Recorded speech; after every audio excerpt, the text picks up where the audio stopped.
ایک عبرت آموز واقعہ۔ اسکول کی ایک طالبہ ایک واقعہ بیان کرتے ہوئے کہتی ہیں کہ جب ہم ثانویہ کے مراحل میں تھے، ہم کچھ سہیلیاں ناشتہ کے وقفے میں ایک ساتھ بیٹھتی اور ہم سب اپنا اپنا ناشتہ ایک ساتھ اس طرح رکھتی کہ کسی کو معلوم نہیں ہوتا کہ کس نے کیا لایا ہے۔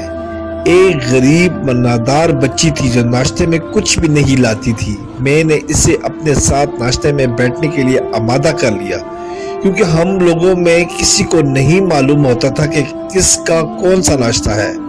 اس طرح مدرسے کے ایام گزرتے رہے، یہاں تک کہ ثانویہ سے ہماری ثانویہ 5ویں کلاس تک سے کہتے ہیں ہماری فراغت کا وقت قریب آ گیا۔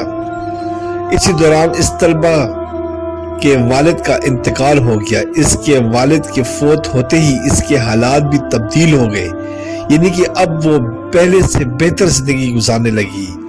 اب وہ اپنے لباس پر بھی توجہ دیتی اور ناشتہ بھی لانے لگی تھی، یعنی اب وہ پہلے سے بہتر زندگی جینے لگی تھی۔ یہ سب دیکھ کر میں سمجھا کہ شاید باپ کی میراث سے اسے کچھ مال و زر حاصل ہوا ہوگا۔ ایک مرتبہ میں اس کے ساتھ بیٹھی اور اس سے دریافت کرنے لگی، کیا بات ہے، اس تبدیلی کا آخر راز کیا ہے؟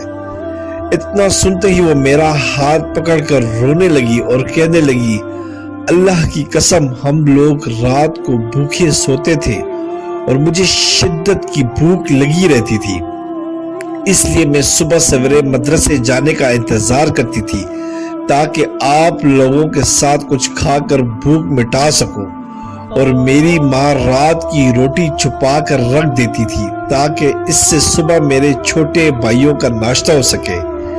اس لیے میں صبح سویرے جان بوجھ کر مدرسے نکل جاتی تھی تاکہ میرے بھائی میرے حصے کا بھی ناشتہ کر لے۔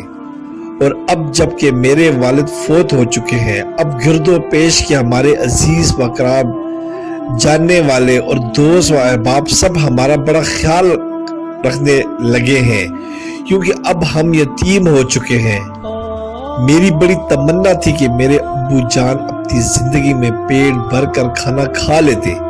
اس نے بڑی حسرت بری آواز میں یہ الفاظ کہے۔